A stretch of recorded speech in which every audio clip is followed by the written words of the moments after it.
Hey everybody, welcome to day 516 of Reseller Reflections, a day in the life of a full-time reseller supporting her family. It is Thursday, November 6th, 2025. We did not meet our sales goal yesterday. That's all I'm going to say on that topic. Uh, I am all reset to zero. The shipping is done, although I'm sure there's a couple more things that are hopefully in the queue for later this evening to ship. And yeah, so I, our episode we released this week on consignment chats, which I will link up in the show notes and also at the end of this video, was a little bit about spilling the tea and a little bit about the key. Well, a lot about the key to reseller success. But it had me thinking about, spilling the tea, drama, gossip, all of those kind of things. And it's something that's I don't think about as much as I should, but it does enter my mind. Sometimes I get comments. Sometimes, like, why don't you use clickbait? Why don't you buy into the drama? Why don't you, you would get more views if you were, slanting toward the negative.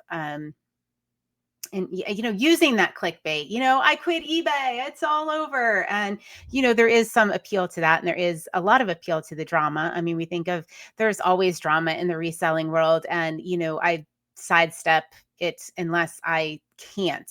At some point there are some things that you do have to step into and address, and we do that a little bit at the beginning of this episode. If you don't know, on consignment chats for I don't know how many years now, 3 or 4 years, we do release a weekly video on podcast under Consignment Chats and on the Consignment Chats YouTube channel, where Molly, Samantha, and I get together, dish about what's going on in the reselling world. But there is a weekly episode. Some of them are educational based. Some of them are get to know us. I mean, there's something for everyone, really.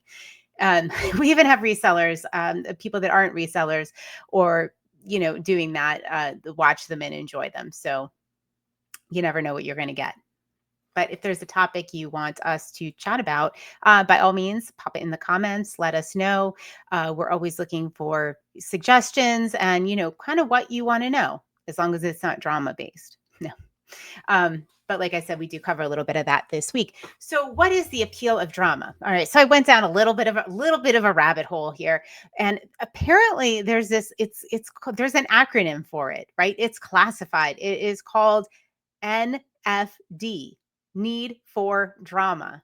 This is a real thing. Some people consider it a psychological trait. There's like a quiz you can take to see where you fall. It is considered a maladaptive trait. And then I was thinking, well, geez, I love, all right, my guilty pleasure.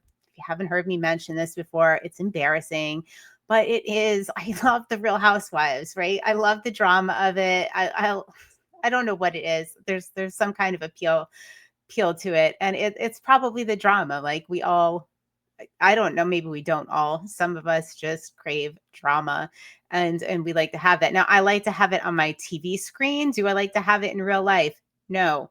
I've had enough drama in my life to last me a lifetime, and to realize that I don't have NFD, a need for drama, in my real life.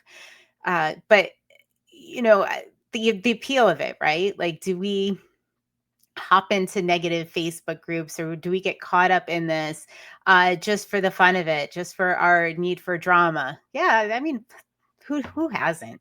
Who hasn't? But I thought of, times in my life where maybe I've created drama. Like, why do you create drama? Like, why do you feel that need? Is it to feel relevant, important, excited? I don't know. Why do we click on the videos with the clickbait? Why isn't, I mean, it does Reseller Reflections not have enough drama in it? Well, apparently it doesn't for most people, but I guess this isn't where you come to get your drama. Go to the Real Housewives for that.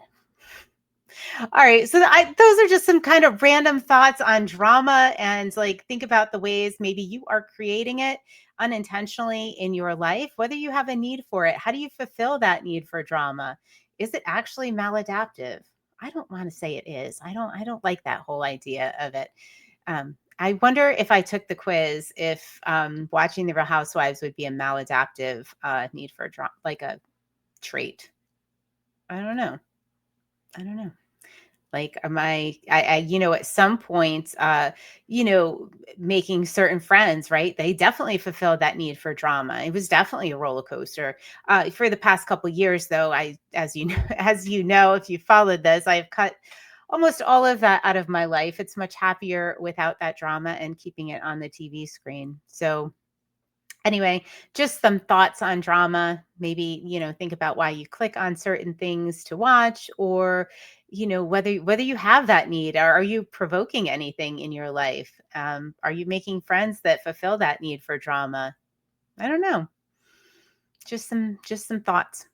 All right, everybody, have a drama-free evening. I will see you tomorrow on day 517 of Reseller Reflections. Night night.